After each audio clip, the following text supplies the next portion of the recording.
So we're here with Brian Brown, What's up, guys? and he's gonna release his journey or his forthcoming project, Journey, coming soon. Very I just soon. don't know I promise when. y'all, very soon. I just don't know when. So we're gonna talk about Journey, talk about Nipsey Hussle, talk about the Nashville vibe, the Nashville music, everything. Yeah. So you ready, Brian? Am I ready? Are y'all ready? Are you ready? I'm always ready. Let's get it, man. So, thank y'all for having me first and foremost. You're welcome. Big shout out to Respect. Big shout out to everybody involved with this situation, everything that's going on. Journey is on the way, but I leave that at you, so let's do it. Let's do it. Define respect. You get what you give. Simple as that. That is respect. I wish there was a more like definition that I had of such a thing, but it's honestly just the golden rule. You do unto others as you would like to be treated, or do unto others as you would like them to do unto you. And I think a lot of times in this world we kind of get it misconstrued as to how respect, not necessarily how respect is supposed to be shown, but just the simple fact of showing it. I don't care your age, I don't care your experience, I don't care your wisdom, your color of skin. You give me that, I will give you that in return, and vice versa. It's just to be fair. I don't like it, you don't like it, but guess what? We wouldn't have gone that route if you would have yada yada. And people just gotta expect and, you know, for a lack of better returns, respect that, because your time, your energy, your devotion to whatever the situation may be is not to be wasted, it's not to be taken for granted. And so, if I'm giving you this and I don't get it back, like how, I feel disrespected, and I feel slighted, and that's just really all that it boils down to. It's a principle thing, you know, and it's not hard.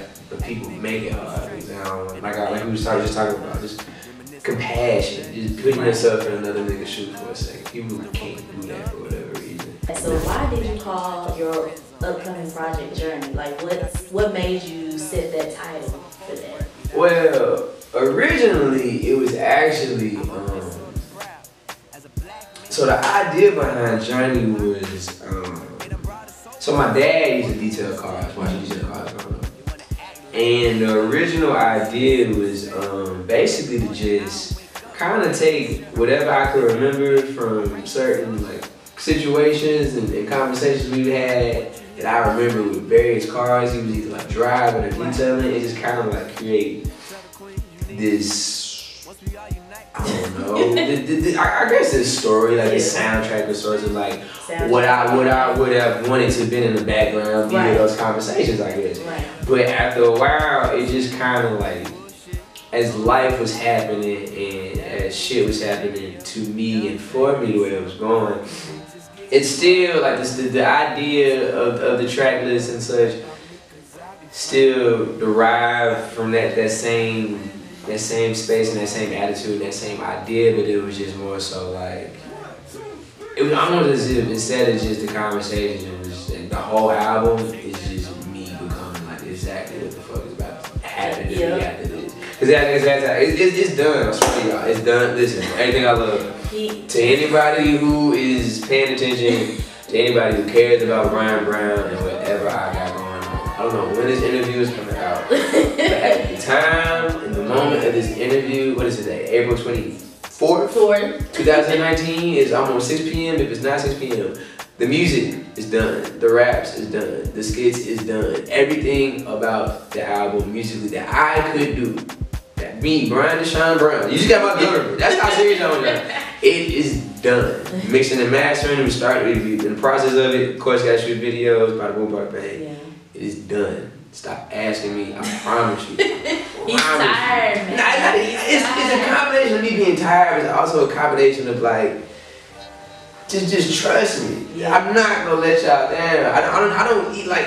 I don't even drop music enough. I was telling somebody the other day, like, with my catalog, it'd be different if I had like 1,000 songs. And you kind of be like, oh man, that's a bad song. That's a bad song. I don't drop unless it's tight. You feel me? I don't do it unless it's drop. I mean, I do this to last, my nigga. I'm not gonna be here forever. Right. So if I could figure out a way to be it forever, it's gonna be through the one thing that I know is gonna be forever. It's always been forever with me. That's music. Right. One of the few things I've ever been good at. So why would I even remotely rush something that I've been talking about? And honestly, I realized this the other day, been living out since I was 17 years old. You know, not even realizing I was living it out and it was happening, but told myself I was gonna go to, I was telling niggas in high school, hey, I'm dropping out after a year. And lo and behold, went to West Kentucky, dropped out. Took a year off to kind of figure it out. My homie Doe, rest in peace, forever and ever, committed suicide. I got to the point where I was like, wait, I can't just be sitting here and doing nothing. And then the shit happened how it was, and now, and it's just funny now, because like, you know, it truly has been a journey without even realizing that it has been a journey. I figured that it would be, but I didn't necessarily think that it would take me on. And I'm so thankful for the journey that I have been taking on. Do you think you know the songs that come out, like basically before Journey drop, is it a taste of what we're gonna be getting from Journey? Let me see, what about drop? I just dropped 10 toes. Dreamers, okay, so funny situation. So I have had to make Journey twice. And I can explain. Yeah, I can explain. So Dreamers Anthem, Still Kid, and Desires are all a part of the original Journey. Still Kid was supposed to be the intro. Dreamers was supposed to be a single. Desires was supposed to be a single. Me and K Tobin was working on some stuff. I know you and Tiggy. That's Tiggy, yeah. Y'all like this though. Love him to death. Yeah. That's my guy. But he had a situation that popped up to where, you know, anybody else in that, like you were saying, the passion, because, you know, put yourself in other niggas' shoes. Right. Anybody else, the opportunities that he had coming his way, not mad at him. It was just at the time we was working and clicking this, like, come on, Tiggy, let's just get it tight, let's get it finished. Wasn't mad at him, but just the circumstances, it's just the life, it just kind of just left like, not necessarily a sour taste in my mouth, but more so like, fuck, bro, we was working, we was getting there. I'm not mad at you. Get your coins, get your bag, not at any means. But it just happened at such an inconvenient time, at least on my time, per se. I can't be mad at him for going ahead, but it's just inconvenient. And so, by that time, I moved back to Nashville when that happened. And he was supposed to be executive producer along with Sick. It's just gonna be them two, nothing but them. Me and Sick still keep in touch, you know what I'm saying? Sick, it was more so just gonna be me and T, and then whatever Sick could drop in and beat the two, you know, I needed that, I wanted that, I really wanted, me and them two, you know, me and Sick got Ric Flair, especially me and T, man, when I was living in Chat, I would just sit there and just watch him make a beat like this. I love just watching him create, so it just kind of left me in a situation where it was, okay, what do I do? I didn't want to take the 722 route, which was me picking out all the samples, me figuring out all the beats, and yada yada yada. But it's like, well, shit, I did it before, and it worked. Let's see if it can happen again. You know what I'm saying? Ain't nobody got you like yourself got you. Right. And so you know, that was the start of me, I guess, getting back to self-love and self-appreciation and letting myself know that, like, nigga, you got this. Like, you wouldn't have it if you, and you know, and you wouldn't have it if you weren't at this position or whatever you want to call it. Like, you wouldn't have it if you weren't that good. And so, once again, I picked out all the beats for this one. I didn't pick it live. 722, like, I constructed the beats almost. Like, my homie J.O., God bless him, shout out to him. He produced 4 of the 6 on there, except for Dollar Menu So got it. how many tracks are we gonna get for Journey? 10. 10? Keep everything 10, everything 10, man. 10 toes, 20, 10, everything 10. But not officially in the bonus track, make it 10, so 10. So will we get a Soul Takey Brown type? Cause I see it on Twitter. I mean, listen. This is the left part. Let's look at the camera and be like, hey, Takey, man, come on, bro. Takey, we need it. We need it, Takey. Niggas been wanting aggressive gangster Brian Brown. Come on, man. Holla at me, man. Nah, I mean, no, me and Soul, shout out to Young Soul, by the way. Me and Soul talk, if not once or twice a week, like every chance we get to. I've never been to Memphis, so I need to get. I've never been to Memphis. I'm bullshit. I've drove through it twice because when we drove to South by in 14 and 15, got to go. I drove mine too, so you got to go. I had to stay. You got to go through Memphis, and I've never stayed. I got so many homies in Oklahoma, and I am so disappointed in myself. And Memphis has, for the most part, all the homies from Memphis show love. I don't know how big or how far my reach is being Memphis in that situation. Hell, even in Tennessee sometimes I don't even know. Right. But I know Memphis is one demographic I would love to get in touch and talk to more. But no, I would love to work with Tech. I would love to. Are you kidding me? Nah. But we gonna get that trio? I would hope so. Shoot. Soul got it better than I do. Yeah. in due time, I'm sure. Like he's somebody I want to work with big time. I told myself this year, two people that I have to work with would be Cardo and Alchemist. Them are the only I need to. Honestly, me and Cardo is obviously stupid. Like, growing up on Cardo and all the Wiz tapes and the Currency tapes and shit like that. Like Cardo is. Watching Cardo become the super producer he is now is almost like rooting for your big cousin at this point. Seriously, Cardo provided so many 420 moments, so many soundtracks for niggas who grew up in that, what's that, the blog every days and shit like that. So seeing him win and potentially us working on one would be amazing. But Alchemist, are there any special guests on these 10 tracks? Chris B is the only feature on track. This is all. The house. The Chris B is the only one. That's the only one. We got a couple homies who did some singing and stuff just to add some different textures. Of course, that post-production stuff, guitars and skits and shit like that. Of course, nothing too crazy. Nothing I know we live in a short attention span at time. Yes. So I ain't, I'm not that kind of anyway. Get in, get out. Say what I gotta say, I'm gone. But no, only Chris B. It's been 5 years since 722, and if you've been following me since then, you've been waiting a long time. It don't feel like 5 years. Because I've been growing and trying to drive in between consistency systems. So no, only Chris B. Everything about me. A lot of the vocals you gonna hear, singing and shit like that. Me, alright. We gonna hear some singing from you? Oh yeah. I was singing it. I did a lot more singing this go around. Yeah, hell yeah. I did a lot. And what's funny, I grew up singing. My mom was in the church doing it. My auntie did it. My grandmama did it. So me singing is not something that is. Well, you don't ever have you haven't did it in your recent, latest. When Drip was in it, that was me. The hook on the hook and shit. Yeah. Girl, yeah. Drip was in it, that was all me. All that singing, that whole thing was me. Yeah.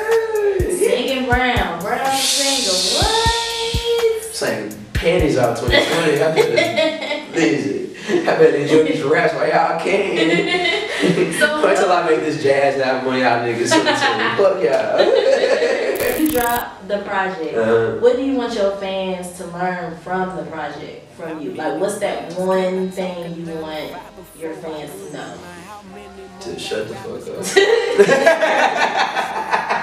Really? No.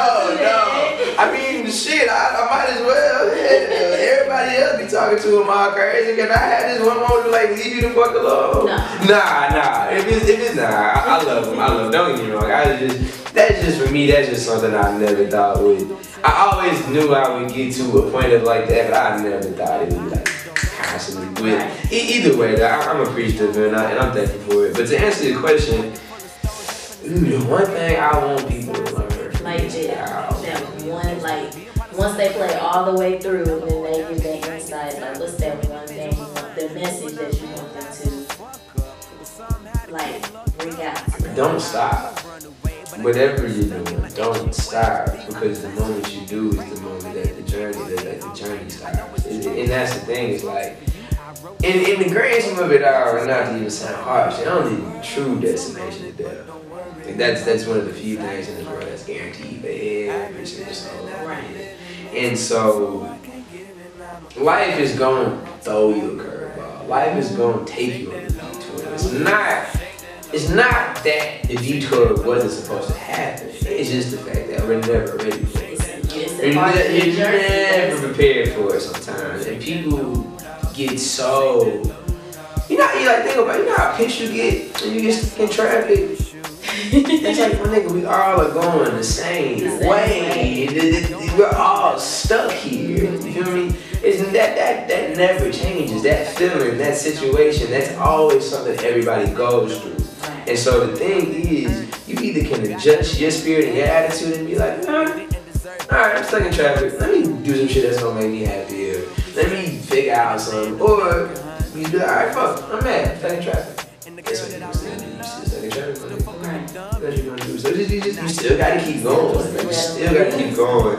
So keep going and more so I got that and it's a lot for people to learn, man. I just it's not I don't think a lot of people are there. I won't say they're not ready for what is to come, but I think more so the fact that like there is a lot of depth and context to this album. Like, I'm talking about depression, I'm talking about gentrification, I'm talking about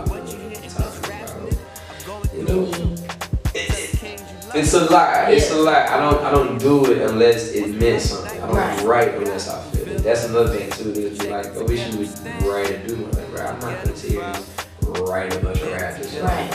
Right. Those are my words you're talking about. This is my energy of songs. I just can't. If I feel it, I got you. If I feel like writing 5 songs that day, God damn it, I got you. 5 songs that day. 2 5. You feel me? But they just don't work like that all the time. So I don't stop is the main thing I want people to learn. But more so just anything, like don't ever compromise who you are, how you are, and what you believe in. Be willing to compromise for the situation. Be willing to compromise for the bigger picture at hand. But like, if you mad at me, be mad at me. Right. Tell me why. And then let's figure out why. Exactly. Let's figure it out. We should be, if we grown, if the love is love, if we'll be all on the same journey together, if I meet you at that crossroads, we shouldn't have an issue. Like, you know, let's get back on the road together. Let's go our separate ways together. There's nothing wrong with that. It's only a problem because we have been so trained and conditioned to act like everybody's supposed to go with us. Everything's supposed to just go our way. And it don't. It just don't, my nigga. It don't. But the problem, but you can totally make it go your way once you get past it. You can totally get it right once you feel like everything that just happened up wrong is over with. But people be like, oh man, dude, it just went so long. It just sucks so bad. Dwell on it how you want to dwell on it, my nigga, but don't. I'm not gonna be at every party. Yeah, true. Nah. I got some partying to do. I got some living to do, my nigga. I can't just move around. I got my own, you feel me? I got my own issues to worry about. Fuck, I look like doing my best to make sure you okay and still, yeah, nah, nigga, like, I got my own bills to pay. I got my own shit. I can't keep being pulled down with you when I'm trying to go this way. It's not work like that. You know, I got you when I got you, but when I'm ready to float and you still trying to sing, my nigga, you know, I put it like this. I told somebody recently, we all out here winning it. Every single soul. Every single day. At a certain point, you gotta fly. You gotta fly. Some niggas just gotta stay in the picture. I hope, you know how they say birds fly south. I hope we all fly south together. I really, really hope that we all get to fly to the south together as just beautiful birds we can be. But if you guys think it's pretty cool, it's not no hard feelings. I promise you, I'm not mad at you. Don't be mad at me. But I had to do what I had to do to be in mine, and I had to fly. What? It's probably gonna be like internal, because you're probably gonna say it. So what is that one rap album you still play to this day? What you mean? Like just in general? Yeah, like let's say for instance, you still play Jay-Z's album. Oh, Aquemini is the Bible, in my opinion. Anything you need to know about life, just Aquemini. It's either Aquemini or... You still play it with them? Like still play it with them? Nigga, I'd still bump Aquemini. I'd start my day with Aquemini sometimes. Like still. And end it the same? Liberation, you kidding me? Party already done delicious. You don't get more classic than that. You don't get more timeless than that. That album will be 21 this year in August. I'm 25. I like to the point like that album. Like I remember first hearing Spuddy Ollie at 5 years old. I don't remember a lot about my childhood. I vividly remember hearing that. You remember the day it dropped? You was 4 though? I was 5. I was 5 years old. Because that feeling of hearing them horns for the first time was something I'll never forget as a child. I never forget it. I don't know why I remember it so vividly, but I'll never forget it. My auntie had a silver Mazda. I wish I could put it in a model, but she called it metallic. She painted the little extra card paint job on it. My auntie Kiki, shout out my auntie Kiki, man, for real. You ever see my auntie Kiki's cold, man. I mean, she's still cold. She said that she should out here kicking shit, going crazy, but that was like, she was definitely my auntie, but she treated me like a little cousin growing up. Because I was not supposed to be on TSU campus kicking it with her like I was. I was not supposed to be in the parties. Nigga, 6, 7 years old, being babysat. My mom was gonna kill me for this. She gonna kill me for this. And fuck it, this baby shit, whatever. Boy, I still remember. It was 98. It was 98, and we was strolling. It wasn't down Jefferson. It was over in that area, kind of like that Noblesville Pike by the McDonald's and shit. Mind you, Monty was so cool. My little short ass shit not a been friend. But I was. And I just, I just, if 5-year-old me could have been like, what the fuck is this to a moment, it probably was that moment. I was like, what is this? Like that. My dad was such a Tupac, guy. And my auntie, and my mom was like the smooth Janet Jackson, Sade, Gerald. Y'all, he I missed the DMX 20th anniversary for it's dark and hell is hot for y'all. Right. Don't ever get that twisted. I love y'all, man. I love y'all. I miss what? DMX, what? I was gonna take my dad and everything. I swear I was, man. Nah, niggas got me big on my way journey. Bitches on the way. Who inspires you to, well, actually I take that back. So, define the Nashville urban music scene. Like, I know you know G-Slab, I know you know, even though Tim ain't in the Nashville, but you should, he's basically like home. You naming names and that's fucked up. There's so many people to name. So shout out to all of them. Shout out to all of them. I'm just naming you. It's a gold mine in a city that doesn't want to necessarily dig that deep. That's probably the best way to describe it. Is like they want the aesthetic, they want the language, they want the lingo, they want everything but to be it. Right. And so it's funny that you asked that because I hear it all the time about me being from here, and I guess based on, you know, prior cats that have come out of here, and you know, you can name the names and say the names or whatever. I guess I don't sound like what, not only not like them, but what Nashville sounds like. Here's the thing, Nashville's never truly had a defined sound. Right, because it's all about country. And that's the even more crazy part. Music City came from the First Jubilee singers. You feel me? That's a history that any of these buses around here that's gotten these folks around this town who new to here, I won't say that they ain't telling them, but I'm pretty sure a lot of them folk ain't riding down Jefferson Street. I wouldn't blame them, but I wouldn't. I could tell. But that's the thing too, though. I think a lot of people getting misconstrued about this city and what it's a city. It's a blue collar town. Niggas, if you from here, you know the 6 degrees of separation between you and somebody else is if it took you 6 degrees to finally figure out how you knew somebody, God bless you. You was doing your business or just making sure you minding your own, for real. Because everybody knew somebody out here. And it's still that way. Like when you from the Ville, you know, you like, I'm gonna show you this and that cousin, you that nephew, you that niece. It's just like that. And so now it's become so alienated and so spaced out that I get called a unicorn. Fuck, I'm not a unicorn. I'm sure I'm a rare breed because I'm just who I am, but like, I shouldn't have to feel rare for being at to be read for being this. So, you know, they want everything to do with this, but don't want nothing to do with this. And people be talking about, bro, you chosen one. I would say, well, people be like, you know, they talk. I hear it like, you be the one to put the city on the map. I'm gonna keep it real, and I want y'all. I'm gonna look at y'all verbatim. I never gave a fuck about putting Nashville on the map, and it's not because we didn't deserve it or da da da da. There's a whole ass world to see. Right. There's a whole world to see. That city, look what they have done to my city. You feel me? Look what it's done to my city. If I could put on the city I grew up with on the map, absolutely. But no. What, like, did you just see what they did to Lil Nas X and Billy Ray Cyrus and shit? Just to X us out, just to eliminate it. Y'all, we love the boom bap. We love what y'all saying. We love how y'all sound. We don't look like that Elevate back. That first Elevate show. We just need niggas. We need niggas to play their role. Niggas, everybody ain't MJ.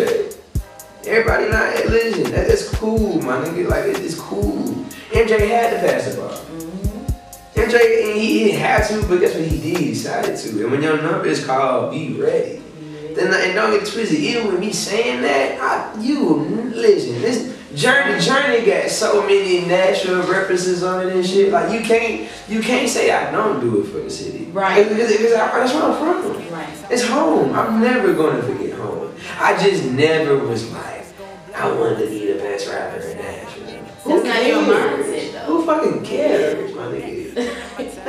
like, you really, I want to be stuck here forever. I want to come back here. I want to be from time to time. Yeah, I want to get stay here and not try to grow. Nigga, I want to go to Japan too. I want to go to Africa too. I'm not gonna say here forever. Yeah. I definitely plan on coming back and buying some property. I definitely want to come back and start my own youth center or music program at some point. I for sure want to open my own homeless shelter out here because we fucking need it. It's so much stuff I want to do for here, but I'm doing it off the simple fact of what this city gave me when I was growing up. Right now, fuck this place.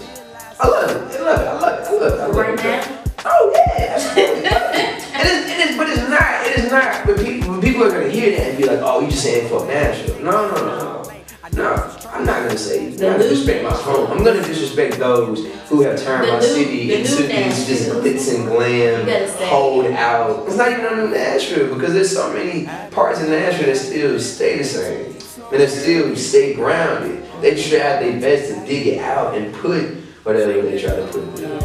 That's why it's fuck Nashville, not because it's like fuck what they're doing, got going on, but look what they've done in my city and look at how much of it we could have, I guess we maybe potentially could have done, but either some of us didn't have the willpower to, the knowledge on what to do, the money on what to do. So now it's like, all right, what can I do to get back? For me, it's Journey. So that put me to my last question. So with the Nipsey Hussle passing, R.I.P. Nipsey Hussle, the world was in shambles when that happened.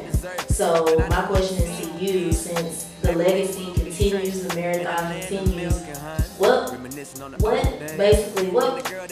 did you learn from what he did throughout the years, from his first mixtape where he bought out 100 mixtapes for $100, and then now Victory Lap, his own label, his own everything. Basically, what you learned from that.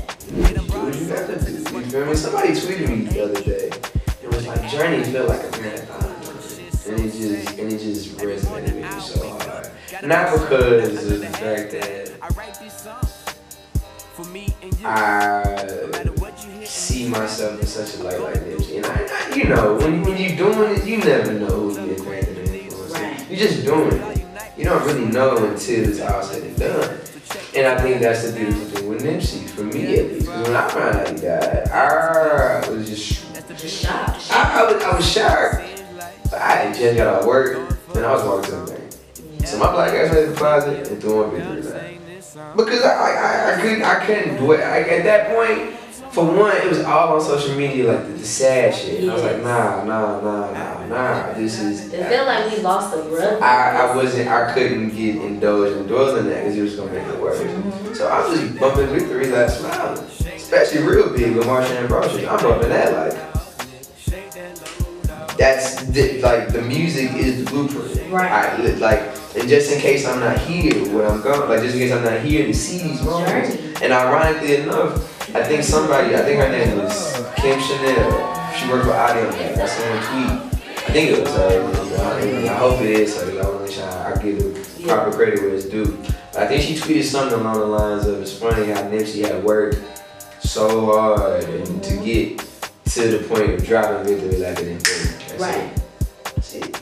And it's kind of like you never know when your work is done until it's done. And so for me, you know, I just gotta keep working and keep going. The marathon does continue. Because the thing is, a lot of stuff that Nipsey is about, a lot of the niggas from here is about. Me, Slap, Betty, you know, I can go on and on. Listen, that fuck Nashville sentiment is nice. I swear it's not on the CD. It's you're not the only one who feels like that. Because I don't think people realize how tiring it is when you have been working and grinding and trying to break this norm for so long. And you've been here, you've been in these trenches, you got these people up top who ain't never really lived here, been here. To my knowledge, at least, if they have, I apologize. They ain't never been on Meridian Court. Right. And I was there. You feel me? It was only so far a few that came to Jones Bardell or John Early. You know what I'm saying? Like, I got Michelle MLK. Michelle Obama came to MLK after I graduated. Right. You feel me? Like, you know, shout out to all my principals and teachers who made me get there.